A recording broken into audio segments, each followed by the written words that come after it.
And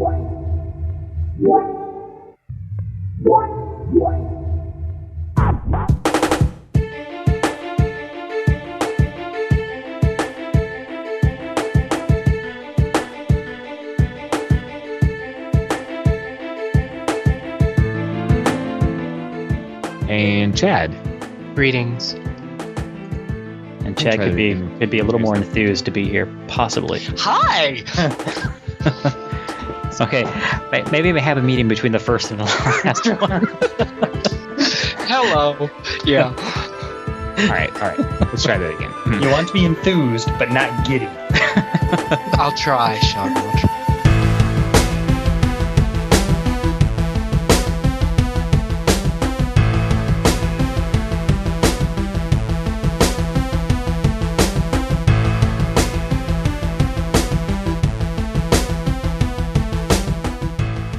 Hello, everyone. Welcome to The Cavern Today, Over the Fence, Episode 4.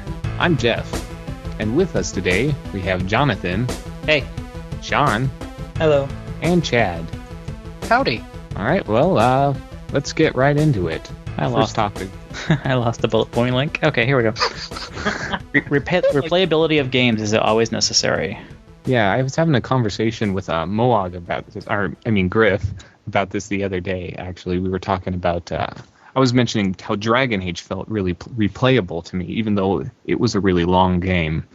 And how, some games, even when they're kind of short, if you can replay them a lot, like games like Portal, where I can jump into that game anytime and really enjoy myself, it doesn't really matter how short it is if the game is really replayable. I feel similar about Mirror's Edge. I know a lot of people don't like that game. It's to me, it's not the story, it's not the shooting, it's the ironing out all of the free running. So you get that nice, smooth, slick feel. And I still haven't, I don't think I've gotten any level down to a perfect T. Just when I think I'm doing good, I fall off some balance beam somewhere. Not going to make it as a real free runner. I don't know that it has as much to do with the game itself, like always having more to do, like something like any of BioWare's RPGs, Dragon Age, whatever. Those will all have, massive amount of stuff to do. Whereas, it's not uncommon that I'll fire up the original Mario Brothers or something, despite the fact that I've played through it innumerable times. It's always fun to just fire it up again, even though there's nothing new to do there. Right, but then you have some games like Fallout 3. I finished that game, and I don't think I'm ever going to go back and play it. I finished every quest. Mm-hmm. But even some short games, you feel like you've beat the game and you don't really want to go back and play it again. Not to get stuck on that, but how long did it take you to bleed Fallout 3 dry?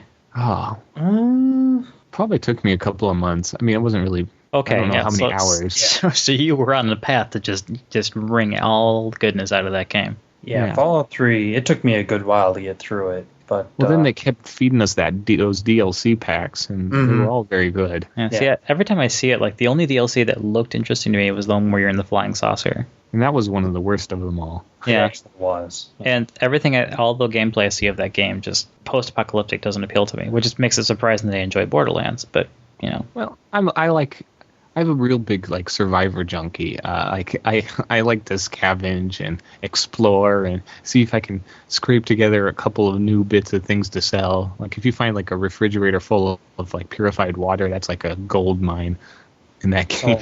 It's kind of neat to really put yourself in the shoes of being in this post-apocalyptic Mad Max style world where things like gasoline are the most wanted substance on Earth. So in other words, you're a high voter for the MacGyver MMO. Oh, that would be fun. But I don't think it would work as an MMO.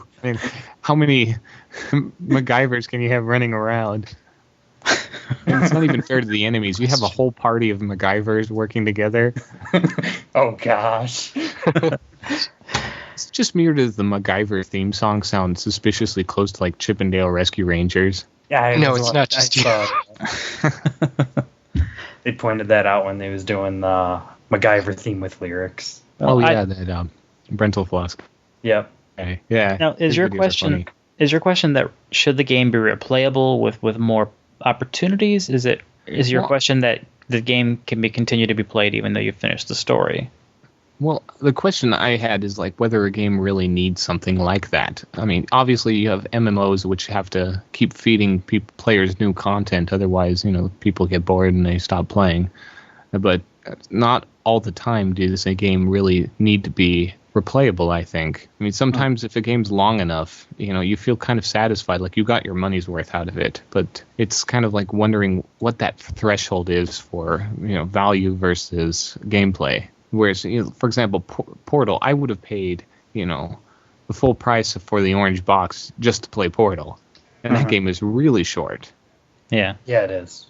I beat on Assassin's Creed 2. Like, I spent as much time as I could have and should not have been spending on it. I was playing it.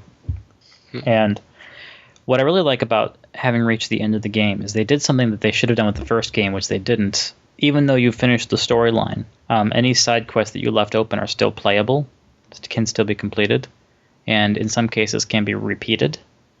And also all the puzzle hidden areas that you went to, because they have these special areas that you had to complete a certain number of them. And you can actually go back through your little DNA chain and actually replay them.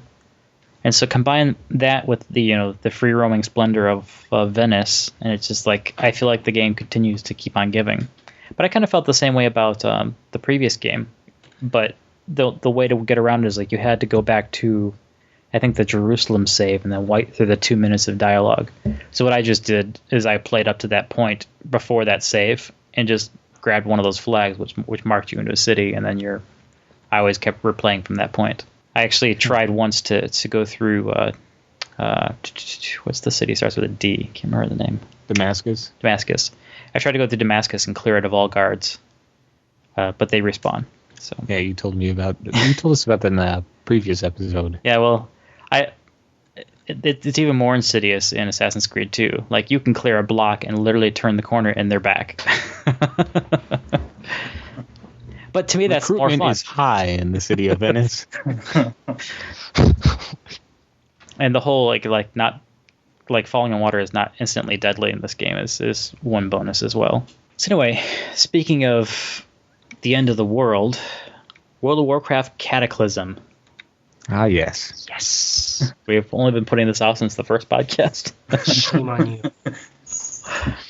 Well, we needed a group of WoW people together, and Now you have one. yeah. And let me be honest about WoW. I played WoW when I was living in Vegas by myself with nothing else to do. So I filled all my spare time playing WoW. You think I would have gotten further, but I just went from level 40 up to 70, and then got the expansion and went up to 80, and then I got my Netherwing Drake, and then I was done. So I actually might get Cataclysm for no other reason than the fact that there will be more exploring I can do, and I can fly in the original continents. There's no other reason I want it. Yeah, I'm really excited for it, just because I like the approach of, instead of just kind of following their formula that they had been building of just introducing a whole new continent or area to explore and tacking on an extra 10 levels, they decide to just turn this game into a World of Warcraft 2, more or less, by blowing up the world and having this cataclysmic event happen that changes everything that was existing in the old world. I bet you they'll have it come out just in time to try to take the wind out of the sails of Star Wars: The Old Republic. They were trying to shoot for spring or summer, but it's Blizzard. They take their sweet time if they don't think it's ready. And they've been known to completely cancel games that have been done just because they weren't happy with them.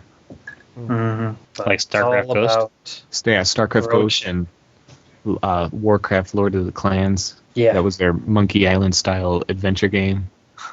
They had a Monkey Island style adventure game, and they didn't. Yeah, that started Thrall, and it was done in a cartoony style, kind of like Curse of Monkey Island. Yeah. And the game was done too, but they canceled it because they didn't feel it met their standards.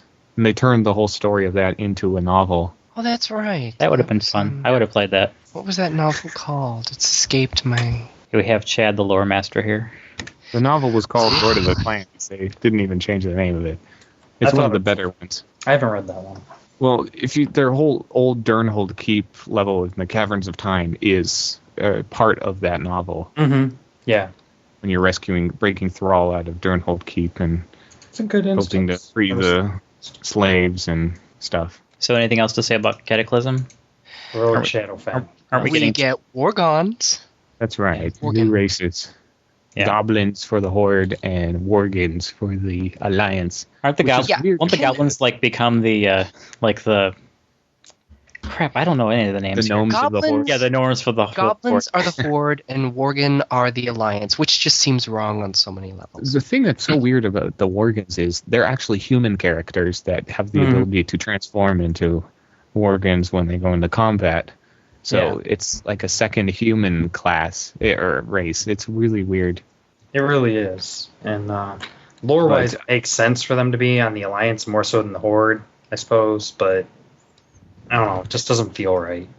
But I Yeah, like it that doesn't. the starter zone is supposed to be like a flashback of all the events that led up to them closing up the city prior Is to that how they're going going to to do it? in World of Warcraft. Yeah, I thought that was kind of neat. Oh, that's cool. I like that. That'll be a Did lot you better read- than the Death Knight starting zone. Yeah. Oh, let's not talk about that. You know, I actually stayed there in the Death Knight starting zone for the longest time just to have all the sweet things that the Lich King would say to me. Go get me some milk. No, you walk over and you click on it and it's like, your will is not your own. Yeah, I must have stood there for like 10 minutes just looking at him, thinking, Well, I was, I actually took a lot of time looking at him, and it really, what I got from him is like I could see kind of the inputs. Like I could see like, it's like he's kind of like he's evil. He's got like the power sword, so he's essentially an evil He-Man. But if you look at the Frost outfit, Man. you see the Skeletor influence, and it's like then you see the helmet, you see the Witch King influence. You know, Witch King, Lich King. It's kind of interesting. So like you can see like the little bits and pieces that became the Lich King as we know him. Yeah, well, it's interesting. Those guys at Blizzard are notorious for just kind of picking and choosing things from other parts of. If you play through and you actually read all the quests, and I have to say I haven't read them all, but there's quite a few of them where you see the bits and pieces they're taken from things. Like instead of like the Skeksis from the Dark Crystal, they have the Skeddies. You know, but they look exactly the same. You know, that kind of stuff. Speaking of blatant references, there's a part in Dragon Age where you have to go get these sacred ashes, but you go through like this trial in this temple, and it's just straight out of like Indiana Jones and the Last Crusade. There's even like an old ghostly knight who's leading you through these trials, and there's a part where you have to make an invisible bridge across this chasm, and I love when there's cultural references that I get, because sometimes there are ones that I don't. yeah. I think someone at one point in that game said, "Have fun storming the castle." Well, as another aside of a similar kind of thing, when you meet your uncle in Assassin's Creed 2, he looks to you. He's like, "You don't recognize me? It's me, Mario." So it's actually quite interesting. I mean, I thought like maybe they're gonna have another comedic note there, but that was like that was a one-off. That was all you get. So That's great. so moving forward. I linked the World of Warcraft anniversary page, the 15-year anniversary page, Yeah. and I'm sure that when I linked it, I had all kinds of reasons why.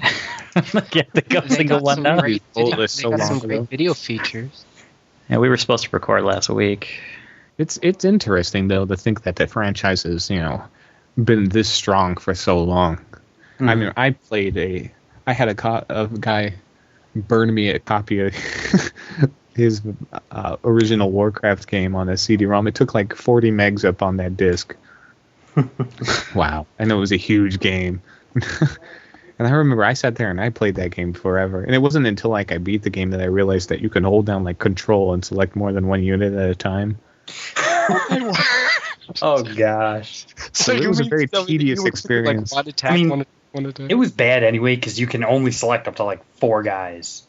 But it's just kind of But still, interesting to see the shift because that game kind of started out to be a little bit goofy and silly, and the second one was a little less goofy and silly, but still kind of had that. And Warcraft 3 was so much more serious, and then now you have World of Warcraft, and there's light hints of silliness hidden away in the game, but for the most part, it's some pretty much doom and gloom, serious stuff. Mm-hmm. Well, of course it is. It's World of Warcraft, hence war.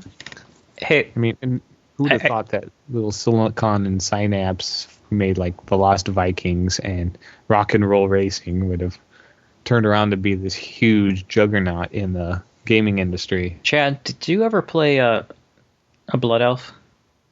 Oh, I've always played a Blood Elf. Sherry and I started a couple of paladins there because I said I wanted to do a horde character. And you know what I spent hours doing? Killing the cats. Because the noise they make when you kill them. And she's like, "Well, you stop killing the cats." I'm like, I see more cats. They have to die. I like killing the elephants for the same reason. Which elephants? It's fun to go around with your big giant sword and go kill There's stuff. elephants in Outland, and there's a couple of like mammoths in Northrend that make the same noise. Oh, okay. The strange one, as far as the deaths go, is the trees, the tree elemental guys in Fellwood. Oh, they break in half and They fall break in over. half. They kind of flail They kind around. of like They slide fall away, and they're like, "Oh no, I'm falling apart." Well, Yeah, I loved that. Well, being that I have a druid and I'm a moonkin, I have treants, so I see that all the time. But I was reading. I also like the goblins and the goblin tree cutter machines because they'll fall out and then the machine will land on them. Mm-hmm. Yeah, I was reading an article once, and it was saying that the treants were kind of an odd one out because most of the animations are just the guy falls over or something, and or they explode or something, and they're all very kind of, just generic deaths. Whereas the treant has this whole full comedic animation to it, and they remind me of something actually, but I've never put my finger on what the treants do. I feel the same about killing blood elves because they have that like over dramatic with hands raised to the sky trying to survive. That is offensive. You're just like, Well, oh, we're come blood on, you elves. We're drama queen, just Sindorai. die. We have to be over dramatic. Yeah, I'm too pretty whenever to you die. talk to them, Hashala, something, whatever. I can't say it. I just know it ends in like Falanore, and it's like what's that? Shamalama ding dong. I mean, must it be shouted? Yes, it must. Glory to the Sindorai. I can't say it the way they say it. One of the Draenei say something like, "Be excellent to each other." It always reminds me of Bill and Ted. It's not that line exactly, but that's what it reminds me of. Mm-hmm. Remember I always like one the guy. silly, the jokes that they say. There's this one orc. If you go to Orgrimmar, outside the PvP tent, outside the Battlemaster's tent, there's the one orc guard there. And I just found this really odd when I learned about it. If you do a slash wave at him, he'll actually wave back. Yeah, all the guards in Stormwind will salute you if you salute them. Yeah, there's another guy. I guess the what's the big city? Silvermoon, the one for the Silvermoon. Yeah, Silvermoon City. Yeah, there's some guy up on a balcony you can wave to, and he'll do the same thing. Well, something I discovered pretty recently is that some of the little vanity pets in the game react to each other, and I always thought that was like if you pull out the skunk pet and someone has a black cat, the skunk will fall in love with the cat and start chasing after it. Oh no, it's like a Pepe Le Pew thing. Another one is that's a fun reference. Little There's Willie. a couple of other ones like the BlizzCon pet, the Murloc Marine from like StarCraft. If you bring that out there and someone has a Zergling pet, they try to kill each other. My favorite one was always the Beholder. If you have it out around other critters, there's a chance he'll shoot an eye laser at it and kill it. That's another pet that has a nice dying sound, is the rabbit. How did we go from talking about the anniversary site to pets? Are you complaining that this is a random conversation? Goodness gracious. We want to keep going on tangents. Conversation. Well, Xbox Live introduced avatar pets recently. Oh, You get a little doggy or a kitty for your avatar, and you can throw away your money. Or, well, actually, just give your money to Microsoft, because they're not rich enough already.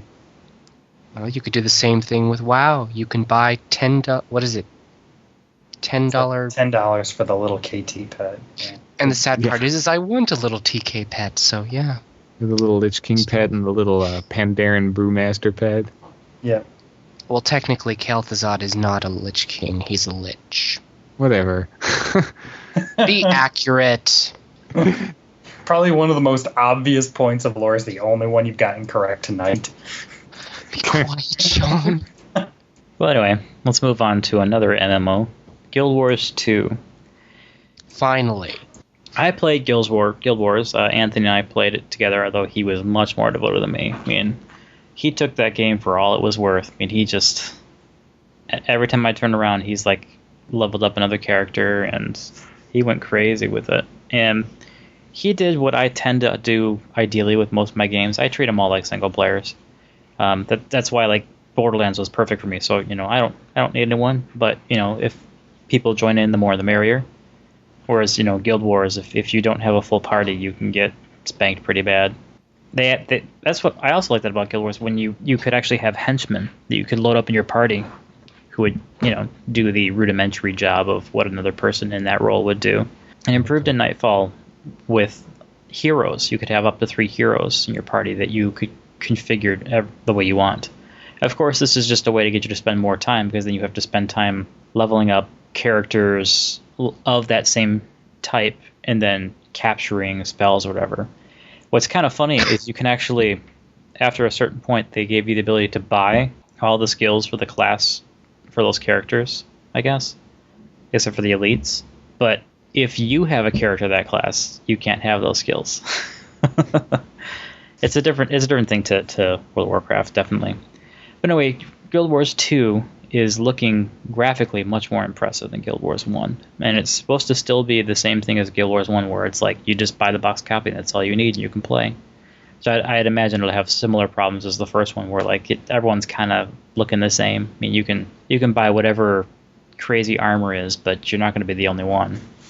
I bought the Guild Wars Trilogy box, and I kind of started playing it, and it wasn't bad.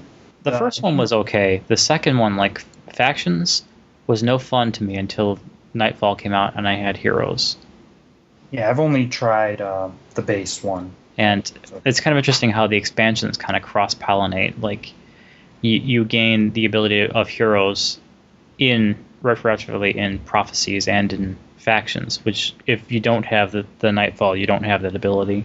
A while back, when I was looking at Guild Wars 2, the only thing I really noticed, or the only thing that I was really interested in, was the trophy thing, where they were saying that achievements, or not that Guild Wars has true achievements, but things that you did in Guild Wars 1 would transfer over and give you like trophies in your house in Guild Wars 2. Yep.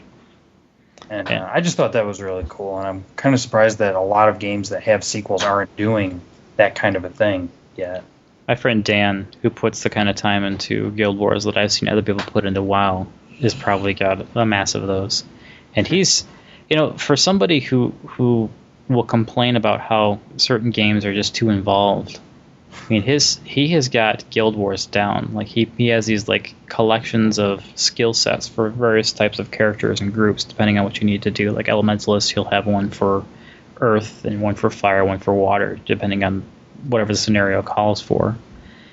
And because once you're out in the instance, you can't change your skill bar. It's set.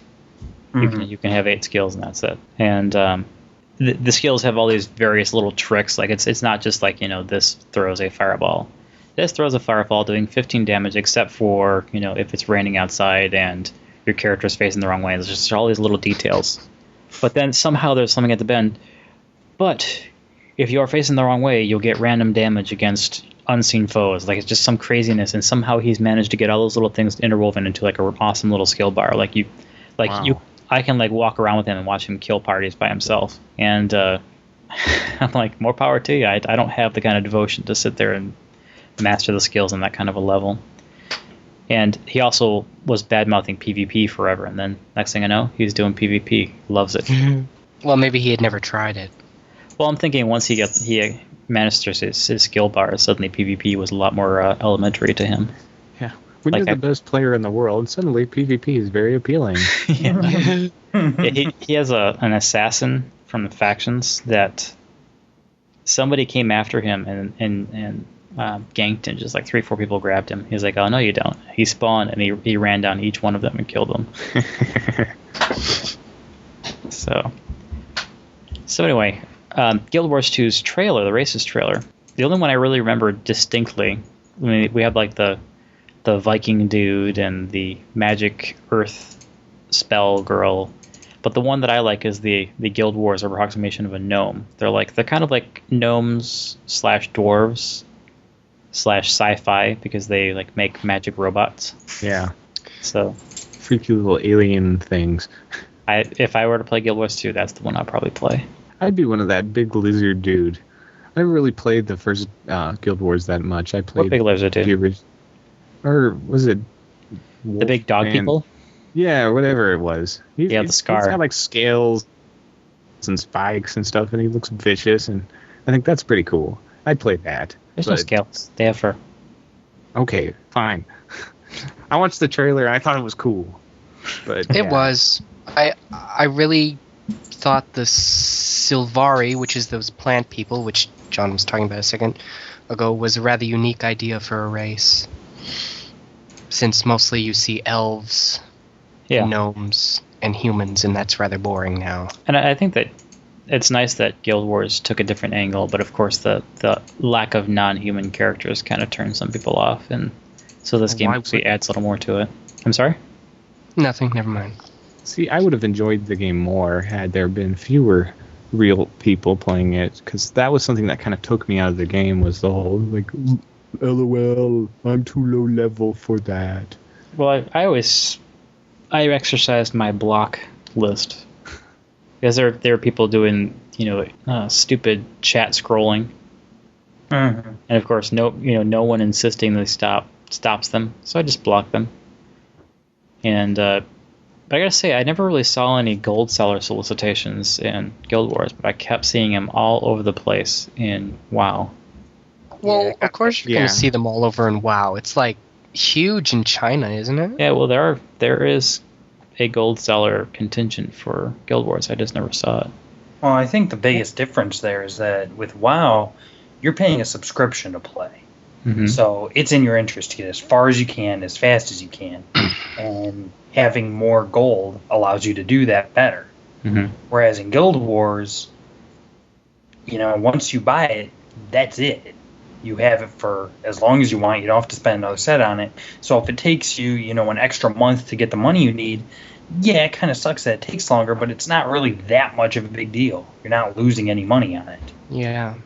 The same company has done Guild Wars is, aren't they the one responsible for Aeon, the flying MMO?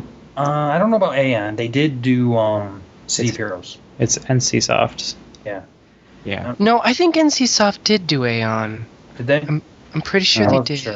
I think that's why my friend Dan is playing it, because he, he can sometimes be a one party line kind of guy. Like, he bought an Xbox and later got rid of it in lieu of the PlayStation in a time when the PlayStation was not compelling. Yeah, it is. So. Well, Xbox 360 sucks anyway, Janathus. John. No, it doesn't. I mean, I like them both, and I gotta say, having a couple of games that I've seen on both systems, the Xbox 360 tends to look better than the PlayStation. Surprisingly, doesn't it have a higher failure rate resolution? It upscales to 1080p, whereas the PlayStation only puts out 720p. But it's more than that. The Xbox, I think, is doing more anti-aliasing. The PlayStation does something called quincunx. I may be pronouncing that wrong. It starts with a Q. And whatever they're doing, it less smooths out the edges of objects and more blurs the world, which I've noticed. I think that is anti-aliasing. The anti-aliasing does the edges. Right. Yeah, whereas what they're doing is actually blurring the world. So, as an example, like one of the games that I have on both systems is Mirror's Edge. And Mirror's Edge looks very sharp and smooth on the 360, very little screen tearing. Whereas on the PlayStation, I see a lot of screen tearing, and I see all kinds of jaggies all over the place. And I have screen smoothing turned on. I have the game upscaler turned on, and they're both on. You sure it's not your TV or something? Because I have the PS3 Mirror's Edge, and I don't have any of that. I can only say that maybe you don't see it because, like you were telling me, like, you didn't see Borderlands without VSync on, so maybe you don't notice it. But in any case, this isn't just my eye. I actually was looking around for reviews that had information on this, and according to two sources, and I've been really bad with names tonight, one of which I can't remember, but something Looking Glass, they've done reviews of games, they've played them on both systems and done visual statistics, and you're getting more screen tearing on the PlayStation and the 360 on a lot of games. So you should just play all these games on a 20-inch CRT television, and that way everything looks really cool because everything has that blur effect, regardless of whether it does or not. Yeah. Well, that's also such a low resolution that the system probably isn't having any problem outputting that. But no, it's just one of those things that just kind of pushes me more heartily into the arms of my PC. Or that in a comfortable chair. Because then I have the ability to turn on VSync or turn on anti-aliasing, or I can minimize certain settings to maximize others. I mean, that kind of thing that you have no control over on the consoles. So, and games like Modern Warfare 2, those games are VSynced to completely eliminate screen tearing, which is something you're going to see a lot in first-person shooters or first-person perspective games. Yeah, games have to refresh really quickly. Yeah, and I've actually, in Assassin's Creed 2, if you're running straight down the street, just not turning or anything, you can watch the tearing happen down the street as you run. Well, one of the things to keep in mind with tearing is that it's related both to the game and your monitor. If your monitor is set for... it's an LCD screen, so it's 60 hertz. So it should be enough. That's what I mean, but I've had games where if I play it on one monitor, they'll tear really badly. But then I move them to a different monitor, even if it has the same refresh rate, they'll play without tears. Or with very few, for that matter. I don't know. I've never heard of a display making that kind of a difference. I mean, I can understand when we're talking about ghosting about the differences, but I've never heard of screen tearing being monitor relative. Because all LCDs are 60 hertz, which really it's not really a refresh rate per se, but it's actually the real way they actually measure it tends to be the pixel response time. In which case, my TV may be subpar, but I've seen this kind of stuff even with stuff connected to my computer monitor, with consoles connected to my computer monitor. So at the end of the story is like enable VSync and it all disappears. I mean, but then of course the performance is limited, and I think that's the whole reason why they don't do it, is because it brings the performance down. I understand that reasoning, in which case I'd rather have a beefier PC and game on that. Speaking of televisions, the Avatar game, the game based on the upcoming movie, it's one of the first games to have a support feature for 3D televisions. Yeah, I just heard that. I thought it was kind of interesting. I wonder how gimmicky that's going to be. Well, I don't know. There's a director, Reitman, the guy who's doing the upcoming George Clooney flick, where George Clooney is a guy who runs around and fires people. It's like, I think it's called Up in the Air. Or like he's hired by companies to give the employees the bad news that they're fired. That's the best they can come up with for a movie. It's coming out Christmas Day. I totally want to see the movie. It looks awesome. But in the case, the director says that he hates 3D, and I am with you. I hate 3D.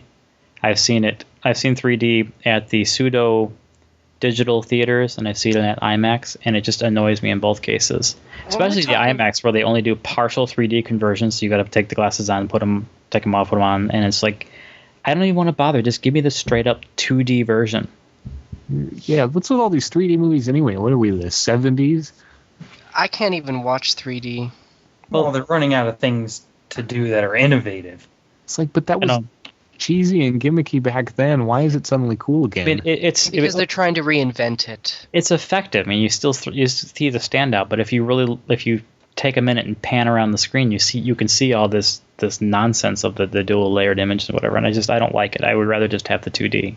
Well, that went like movies that are intended to be 3D, like that Journey to the Center of the Earth movie, or like there are so many gimmicky moments in it. I mean, and you see it when you're not watching the 3D version, like on the DVD or something. It's like the DVD is two-sided. One of them. So people 3D. are intentionally throwing stuff at the screen and pointing directly at the camera and stuff. It's just like, well, thank you.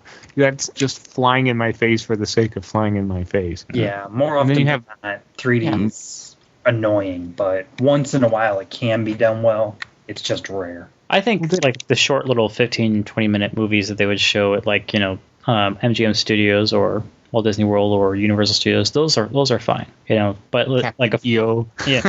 No, I was thinking of the Muppets one. That was the one I was remembering. The Muppets one was good. Like I remember the little creature going like, everyone else in here thinks they're talking to them, but I'm talking just to you, and it points right. I think done. But in any case, I'm actually turning against IMAX, which I used to be a big fan of, because my friend Ron, who runs the IMAX theater there at Henry Ford Museum, he's so cavalier about certain things. Like he tells me about how like digital audio will never come close to analog audio sound quality. Like, I beg to differ. Like, you put a record on, you think that sounds better. What about the hiss of the frickin' needle traveling on the vinyl? That doesn't bother you? That doesn't detract from the audio quality? Similarly, at the IMAX theater, you have this awesome, huge, crystal clear screen, except for the dust particles that happen to have gotten stuck on the lens and are now sitting there. The thing cleans every 40 seconds, and you'll see it condition, and then more stuff is there. And I turned to him like, look at this. This is terrible.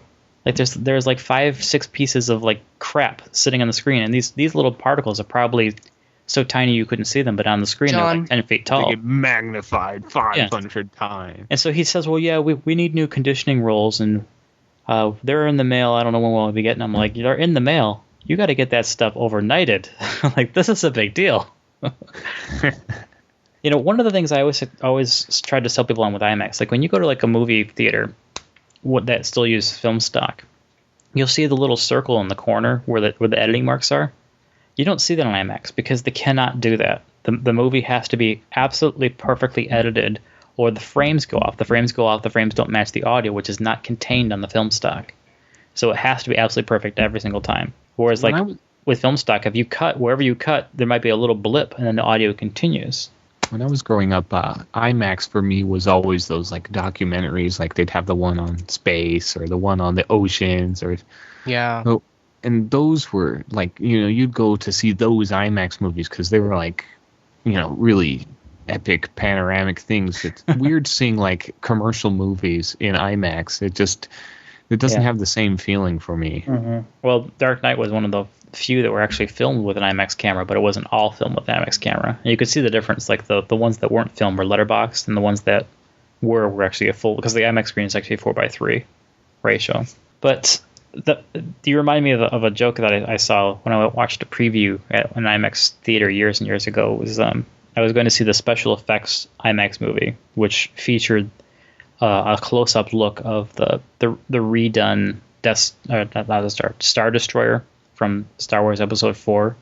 Remember when they remastered Episode 4? Mm-hmm. They showed the completely redone Star Destroyer, and that was cool. But one of the trailers for it, you're walking behind this little woodland creature, and it keeps walking, and then like, oh, it's a beaver, and he's doing his dam. And after a while, I'm like, what are we watching here? And then at the end, it's like, Beavers, the biggest damn movie you'll ever see. So, I like stuff like that. But now, like, with everything being digital, yeah, it's a little bit darker than IMAX or a regular film stock, but there's no fuzzies on the screen. And that is, and like, the fuzzies bug me, because once I see it, I can't not see it. I can't stop seeing it. Well, do you look for it? I would like to say I don't, but like, when they're like 10 feet tall on the screen, it's kind of hard to miss. I mean, this screen is 8 stories tall. It's huge. How close do you sit? Whenever I see a feature movie in IMAX, because they weren't designed for IMAX, I try to sit as far back as possible. Yeah. As an example, when I saw Star Wars there, we were near to the front row. It was like watching a tennis match. because the screen is so huge. To give you an example, of what kind of size we're talking about here, like you're familiar with stadium seating in the theaters where it's on a 45-degree angle. When you step into the footwell, or excuse me, the foot area of the front row, your feet are 20 feet above the bottom of the screen. So like the screen is already 20 feet below the first row. And the screen is probably 2-3 times the height of the back row. It's just huge, beyond huge. I mean, the light bulb that's in the center of the projector is about the size of a football, and there's actually not a filament in there. Actually, the filament is a spark of electricity between two contacts mounted in xenon gas. And I know all about the IMAX because Ron's just pouring my ear all those times, but he said that if you were to drop that bulb on the floor, you need to be behind something because it will explode with the concussive force of a grenade because it is so powerfully charged with gas. Wow.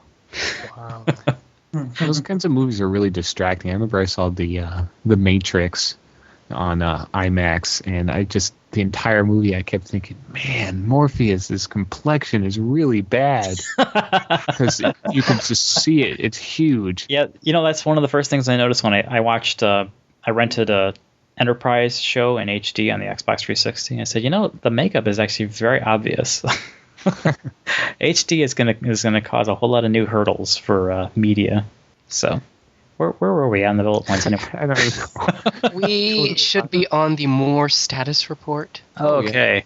God, I am so uninterested by this point in more. I mean, So am I. just get it out already or go away is about where I'm at. But maybe I'm not. Maybe not everyone feels the way I do. Well, it is getting old. It's like we're working on it.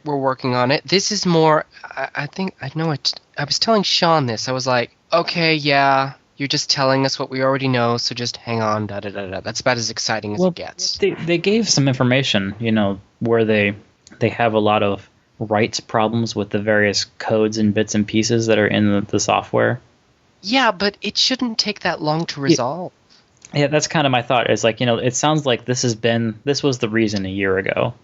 This was the reason when they started this whole thing. Yeah, so like, I don't know. I feel less inspired, and there's people kind of foaming at the mouth about this one. About just people are starting to pull away. Although the drama of like threats and stuff that I've noticed with certain people is kind of silly. It got ridiculous. I mean, a few weeks before they posted this, I was like reading all these, all the "is it more yet" type things, and people were just getting absolutely ridiculous. It was like, why won't you give it to us? You hate us or something like that. It was really just getting really bad, and people were getting annoyed and angry, and it's just that's where I kind of the concept of voting with your dollars. I just vote with my devotion. It's not there for me, so I go elsewhere.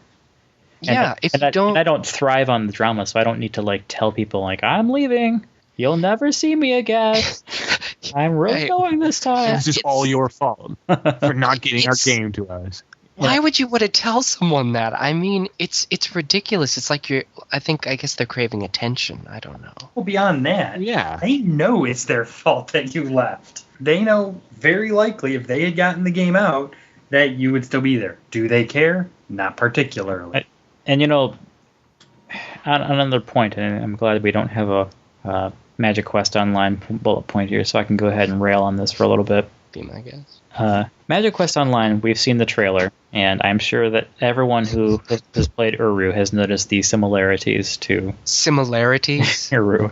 It's kind of Uru with a dash of Magic Quest to make it another game thrown on. It is. Yeah, and okay, even the loading screen is the same, except it's got Magic Quest in the center. And I sincerely hope the best for Cyan. I hope they do well with this, but I said this the other day. I think that Cyan killed Uru, and Uru's going to kill Cyan.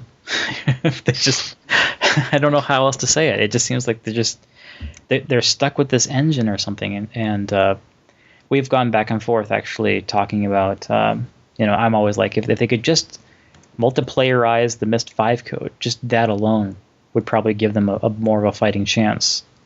But, which is kind of funny considering to get Myst 5 they demultiplayerize. All right, there we go. Kind of funny that they can't multiplayerize Myst 5 since they got Myst 5 by demultiplayerizing Uru. Well, they didn't just get it. I mean, I thought it was another revision of the engine. Yeah. It is, but the way they got to that revision was by taking Uru, pulling all the multiplayer stuff out, and then adding the new stuff in. Well, that was kind of my point. Is like they don't have the Unreal 3 engine. They don't have anything really competitive, but they have the Uru engine, and the Uru engine isn't even competitive with Free Realms. So, well, I think a lot of people are forgetting that for all intents and purposes, Cyan shouldn't even be a company at this point. They've got it's like 3 guys, and and any work they're doing on Uru is like 15 minutes here and there probably. It's only being held together through the sheer force of will of Rand, I think. Mm-hmm. Yeah. Especially if you look at their library. They do not have a large library. No, they're Didn't they say the games are coming to Steam or something? Well, that'd be a help for them if they can do that. They said it's been a rumor. They were talking about Riven coming to good old games. And I was like, that would help a bit, I think, for Riven. If they can get Riven to run really smooth off of Steam without having to jump through hoops, that would be a huge deal. Because I would buy the game. Well, that's why good old games was a good idea for me, is because that they tended to get the things working on current PCs, current operating systems. Because that was the big problem with GameTap was, even though the games are there, I still couldn't run them. I tried to install Giant's Citizen Kabuto a little while ago in Windows 7. It won't run. So, it runs terrible. Like I'm trying to run a 3D game on a 2D graphics card. It just runs horribly. It's probably just it's speaking a language that my current graphics card doesn't. Does Uru run well on Windows 7? Has anyone tried that? As far as I can tell, yeah. I have no problems with it. I think Moag and Janaith has both tried it. Yeah. I actually haven't reinstalled Complete Chronicles and then replaced it with because I backed up my Drizzle version that has like Myst 5 and the Mule content all extracted into it. He said it.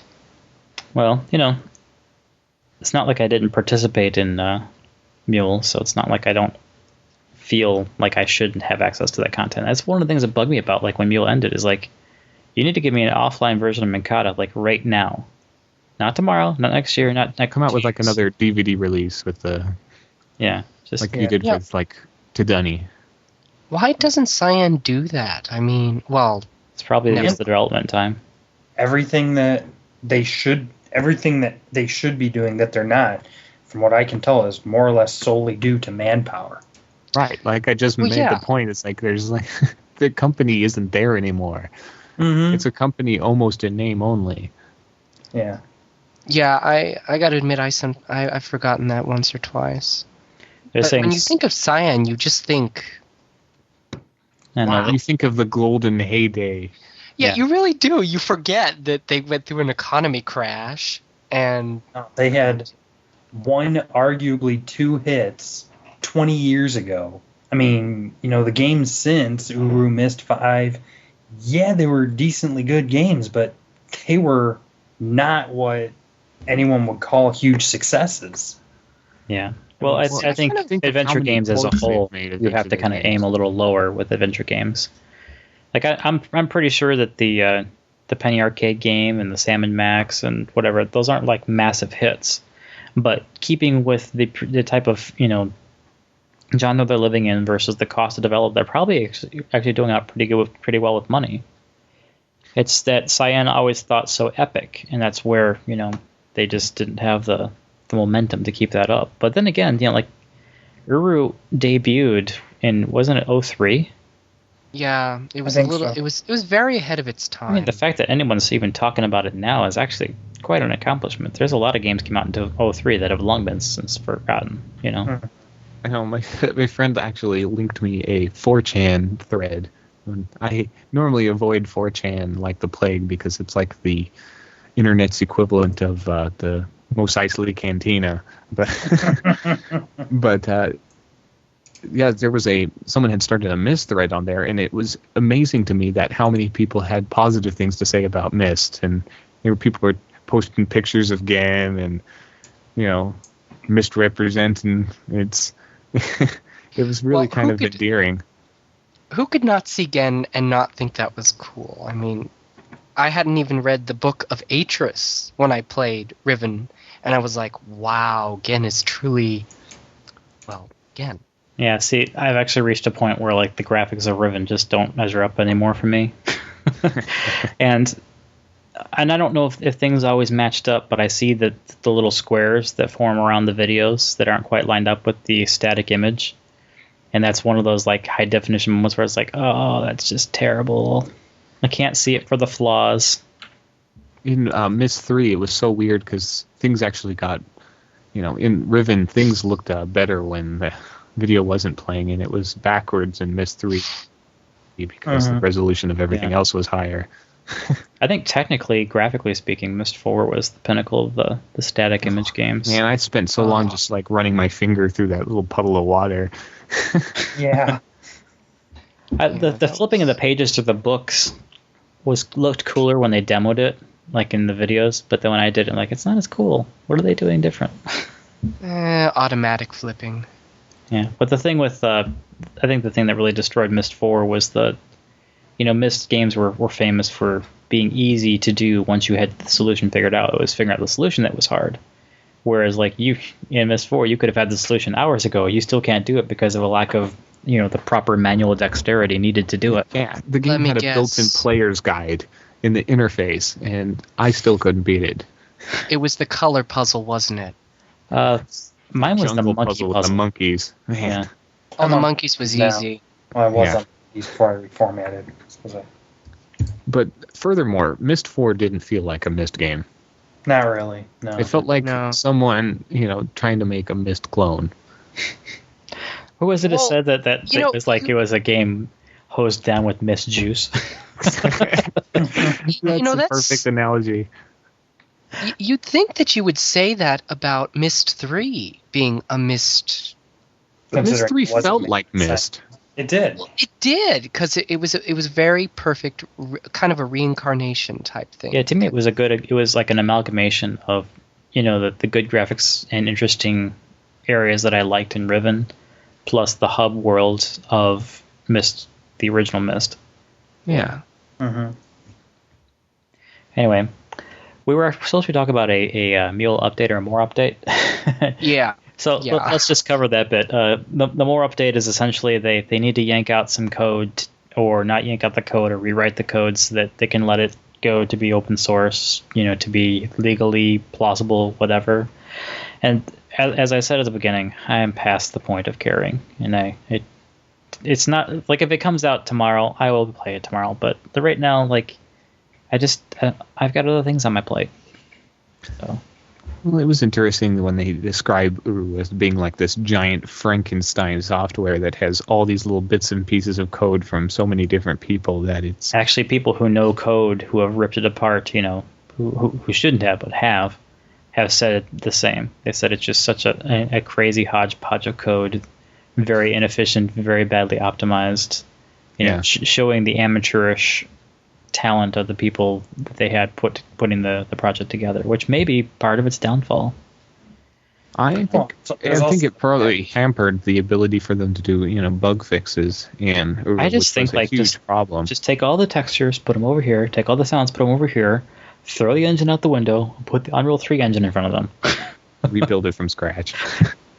Well, that would take even longer. I mean, the wireframes, the geometry can all be imported in the Unreal 3 engine. I mean, that's the beauty of all this stuff is like you can render stuff in a 3D application and import it into an engine. Yeah, they also have to pay for it. Yeah. Well, they only have to pay for it on retail release. They can play with it for free with the recent license change. Well, now, yeah. That's why they need an army of unpaid interns. AKA the Guild of Writers. Yeah. I think that's the thing is some of the Guild of Writers have made a point that, strip out the code. Take everything out that you can't give us now. We'll plug the holes. Mm-hmm. It's just like Jurassic Park. We'll fill amphibian DNA. You'd think they'd have some older copy of the code that hasn't been altered, but I guess... I know. I think that when they removed Havoc, because they couldn't afford the Havoc license, I like that as a bad idea. because that caused so many nightmares. I mean, if for any of us who were in the beta, we saw these nightmares. Well, there's also It made for some really humorous moments. They didn't create the engine. They got it off somebody else. And what they did is they bought the company that made it. They were called Headspin. Yeah. And I remember at the time that they did that, there were not a lot of 380 engines out there. And see, they were the downfall of their own long development time versus the changes in the industry that have occurred by bigger development houses. And the one that I think is the most influential, but also equally the most pointless, is like the id team. They gave us Doom 3, and the Doom 3 engine was used for Quake 4 and Quake Wars and Portal. Yep, Enemy Portal, Prey. And Prey. Whereas, Epic made the Unreal 3 engine, which they demoed with Gears of War levels, and it's become almost like the who's who of gaming engines. Like almost every other game that I can think of that I want to play, or even more frequency than that, is on that. The new Brink that's coming out, which looks really interesting to me, is on the Unreal 3 engine.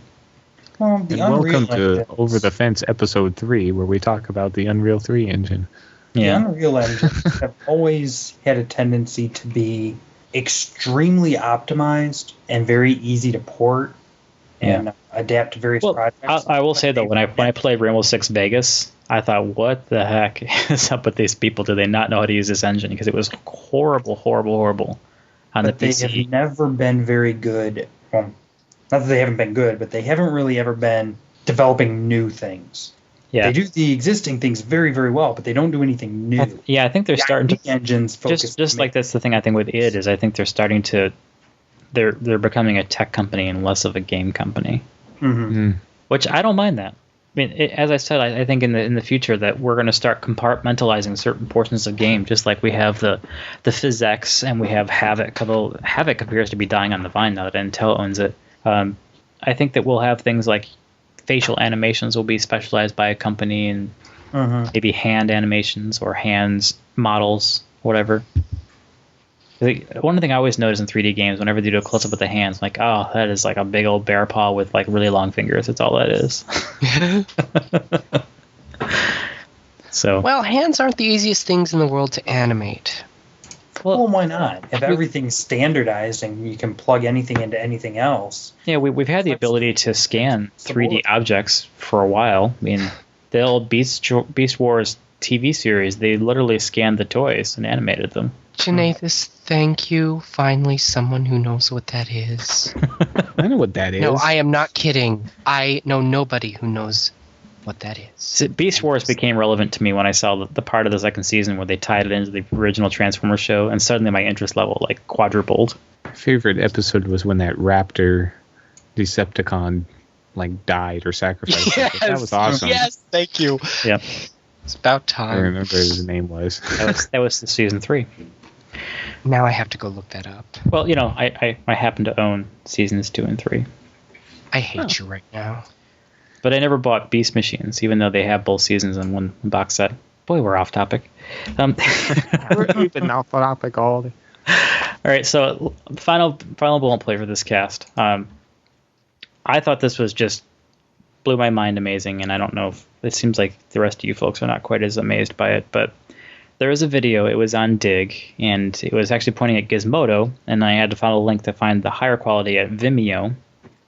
And even with HD turned on, it's not as high quality as I would like. Like I would like to see this thing at like 1080p. I want to see exactly what it looks like. But in any case, it's a picture, a time lapse photography of a night sky out somewhere on some kind of ridge in Texas. They said, and what I thought was really amazing about it is a couple things.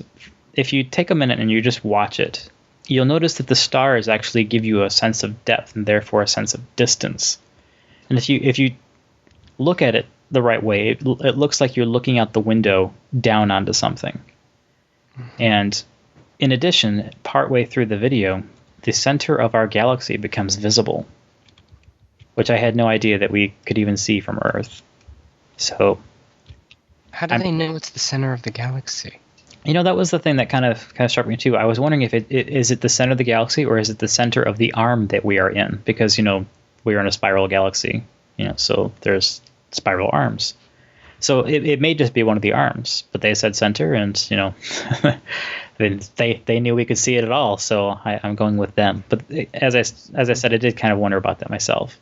But even if it's only the arm, that just makes it worse because then it's so much more huge than we have any concept.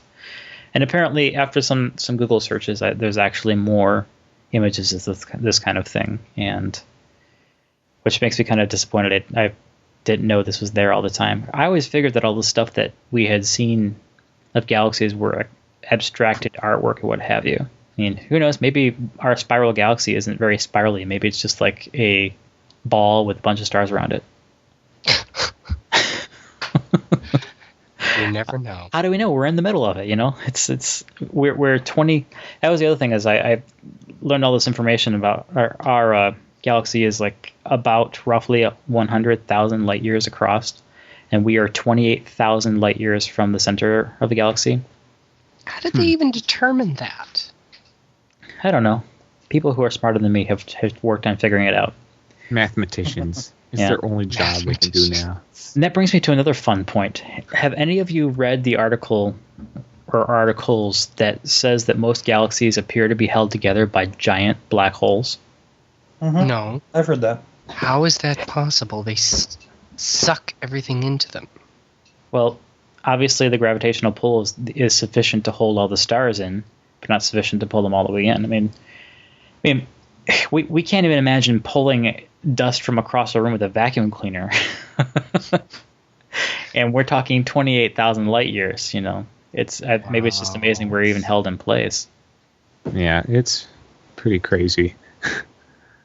I know the more you think about it, and this is just one galaxy. Just ours is one galaxy. And damn it, we need to invent warp drive speed now so we can start seeing more of it because Won't happen. our nearest neighbor Sean, don't even go is 7 light years away. So even if we could go light speed, it would be 7 years at that speed to get there. Well, I'm surprised they haven't even thought about sending people at sub-warp speeds that far, because 7 years overall is within the human lifespan. Yeah, but 7 Now you're years sounding at like light Arthur speed. C. Clarke. So you have to go light speed in order to get there. And that's assuming there's anything there. And Yeah, that's assuming. Yeah, because everybody knows we're in a big old sky sphere. You get on the other side of that, you got the void, you got rendering problems. There's no reason to go out there. Hasn't Planet of the Apes taught us anything? we come back, the world will be taken over by apes. Exactly. You can't do that to those people.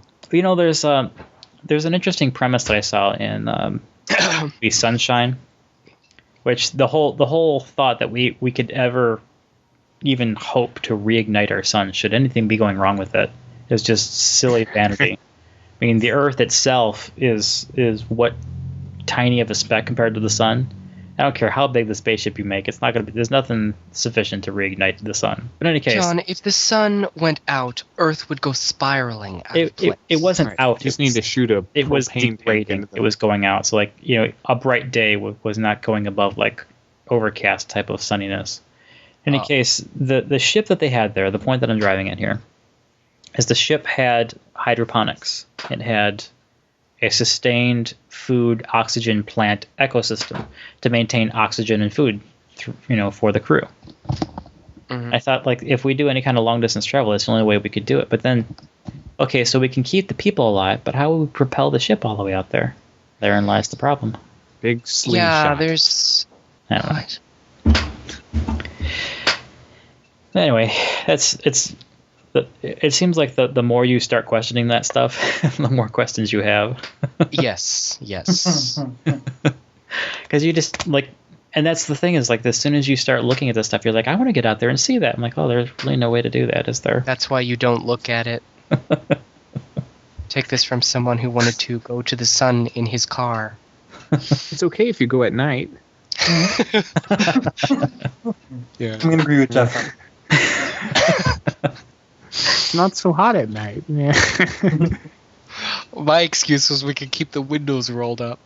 I read an article about astronauts who are in space. They said the sun on Earth, maybe something you can't quite look at. In space, you cannot turn in that direction. It's too blindingly bright. Well, I should hope so. That movie Sunshine, I don't recommend it, by the way. Save your time and don't lose that time of your life to that movie. But they had some fun scenes where like they turned ever so slightly to put the dish into the shade while they still went to the sun, so they could run out and repair. I think they had 4 damaged mirrors. And long story short, the last guy out there repaired the last mirror, but didn't quite make it. Yeah, the red shirt. Yeah. The red shirt. But if you gotta go, I would like a way where you're instantly vaporized to the point like, there's not even a moment to register pain. Like if you gotta go, that would be a way I would like to pick. Choice be mine. I still have vivid images of that scene. Now the whole drowning thing, no, I don't want to drown. How are we getting off? Okay, never mind. Yeah, this has gone way off topic. I used to be a diver in high school, not scuba diver, like springboard diver. And I cannot tell you how many times I have woken up out of a dead sleep at the point that I would have started drowning because I was holding my breath because I was underwater. Wow. It's like that point when your body says, I have to breathe, and so you're going to breathe. When you finally just can't fight that urge any longer. The point I would have started drowning, and I'm waking up with my heart painfully pounding inside my chest. Yeah. Yeah, I don't dive anymore. and also it's, I don't want to sound ancient, but diving and gymnastics are things you do when you're young. Like after you get into your 20s and you catch your knee the wrong way and some wrong bounce, whatever, I'm like, oh, I can't drive home today. Well, thank you, Grandpa. We'll take that as a very good, old, wise bit of advice. I can still have fun on trampolines. There's no drowning on trampolines, I'm pretty sure. And knowing is half the battle. Anyone see the G.I. Joe movie? I did. No, actually. Let's not even talk about it, please. No, it was awesome. The only thing that would have made it better. It was stupid. It wasn't G.I. Joe. It was a popcorn. It was a childhood's imagination. The only thing that would have made it better is at the very end of the movie, the camera pans back and you see it's some kid playing in a sandbox with all his action figures. And that the whole movie was, the ridiculous plot of his imagination. I played with my toys like that all the time, and they were always coming up with crazy plots and battles like that. That would have made that movie actually awesome. That would have worked. And my Cobra Commander was always teaming up with the Shredder, and so the G.I. Joes always had to team up with the Ninja Turtles. But Zartan did change color. That bothered me. Zartan's supposed to... It would also be cool if one of the G.I. Joes started spinning around until one of the rubber bands in his belly broke, and then he just fell limp. Okay, I'm putting a rubber band on my microphone for some reason. You mentioned rubber band. I'm like, that's what I've been doing. I've been messing with the rubber band on my microphone for the longest time. Why do I have this? Is that it for this episode? Yeah, I think we're about there. Because we can just tangentially talk forever, but I think we should pull this up to a close. All right, let's do that. All right, well, for the Cavern Today Over the Fence, this has been Jeff, Jonathan, Sean, and Chad, and we'll talk to you guys later in our next episode. You're the best host ever.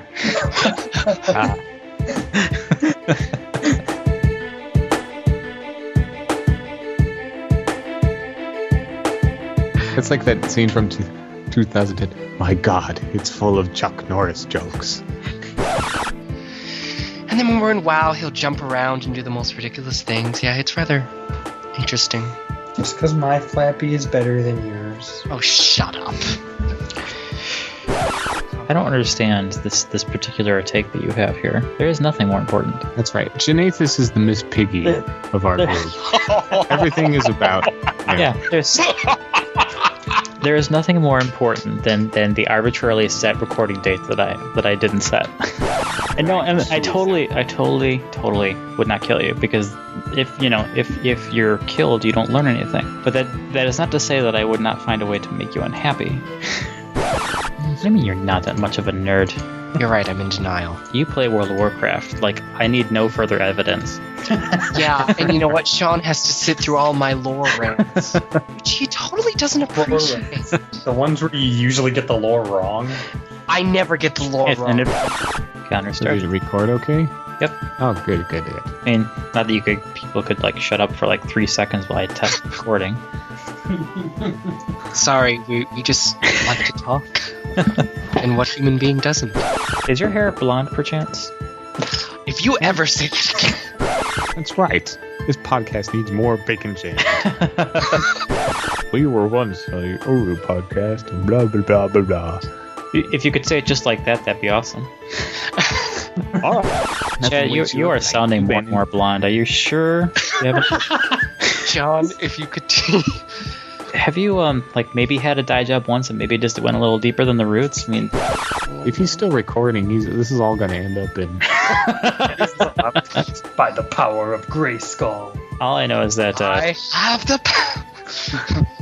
Thank you, Sean. Now you just totally made me flashback. What is that? Oh, it's just recruit a friend. How dare you make me look at this screen and not have something shiny on it? Yeah, you're still 78. Shut up, Sean. you're still not 80. No, He's a bum. What the hell's the problem with you? I am one who doesn't want to die, okay? All right, well, I'll see you guys later. I got to get going Bye, Jeff. Bye. later. Bye.